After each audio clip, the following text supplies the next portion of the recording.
Actor Daniel Balaji அவர்களோட சொத்து மதிப்பு எவ்வளோ அப்படிங்கிற ஒரு விஷயம் இப்போ சோசியல் மீடியாவில் ரொம்பவே வேகமாக சர்க்குலேட் ஆகி வந்துகிட்டு இருக்கு. அவரோட சொத்து மதிப்பு எவ்வளோ, அதை அவர் என்னெல்லாம் பண்ணியிருக்காரு அப்படிங்கிற முழு விவரத்தை தான் இந்த ஒரு வீடியோவில் நம்ம பார்க்க போகிறோம். தமிழ் சினிமாவில் இருக்கக்கூடிய ரொம்பவே வித்தியாசமான வில்லன்களில் ஆக்டர் டேனியல் பாலாஜி அவர்களும் ஒருத்தர். தன்னோட வித்தியாசமான நடிப்பால் ரசிகர்களை கவர்ந்து வச்சிருந்தாரு. ஏகப்பட்ட படங்கள் பண்ணியிருக்காரு. தமிழ் தெலுங்கு அப்படின்னு 2 லாங்குவேஜ்லையுமே இவரு படங்கள் பண்ணி வந்துட்டு இருந்தாரு. இந்த ஒரு நிலையில நேத்து அவருக்கு நெஞ்சுவலி ஏற்பட்டு இறந்து போயிருந்தாரு. அவரோட உடல் சென்னை ஓட்டேரி மயானத்தில் நல்லடக்கம் செய்யப்பட்டிருக்கு. அண்ட் அவரை பற்றின ஏராளமான விஷயங்கள் தொடர்ந்து இப்போ வந்துகிட்டு இருக்கு. அதில் ரொம்பவே முக்கியமான விஷயம் என்ன அப்படின்னா அவரோட சொத்து மதிப்பு எவ்வளோ அப்படிங்கிறது தான்.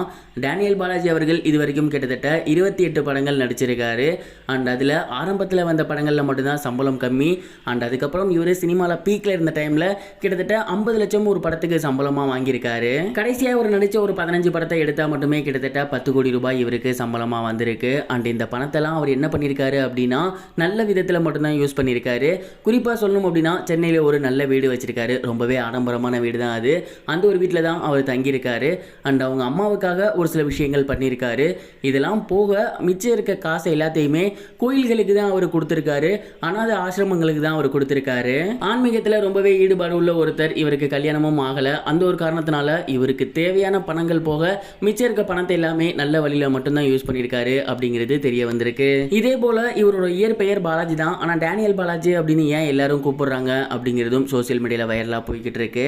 ராதிகா அவர்கள் நடிச்சிருந்த சீரியலான சித்தி சீரியலில் இவர் டேனியல் அப்படிங்கிற கதாபாத்திரம் பண்ணியிருந்தாரு. அதில் மிகப்பெரிய ஒரு கொடூர வில்லனாக தான் இருப்பார். அந்த ஒரு கேரக்டர் பட்டையை கிளப்பவே அந்த கேரக்டருக்கு அப்புறம் ஏகப்பட்ட சான்சஸ் கிடச்சிருக்கு. அதுக்கப்புறம் எத்தனையோ படங்களில் வில்லனாக பண்ணிட்டாரு. வேட்டையாடு விளையாடலாம் மிரட்டி விடுற வில்லனாக பண்ணிட்டாரு. ஆனால் அது எல்லாத்தையும் விட டேனி அப்படிங்கிற கேரக்டர் மிகப்பெரிய டர்னிங் பாயிண்டாக இருந்திருக்கு. அந்த ஒரு காரணத்தினால தான் இவரை டேனியல் பாலாஜி அப்படின்னு எல்லாருமே பாசமாக கூப்பிட்டுருக்காங்க. இது வரைக்கும் கனெக்டிங் டிவிக்கு சப்ஸ்கிரைப் பண்ணனா மறக்காம சப்ஸ்கிரைப் பண்ணிக்கங்க. உடனடி அப்டேட்ஸ் பெறுவதற்கு நோட்டிஃபிகேஷன் பெல்லையும் கிளிக் பண்ணிக்கங்க.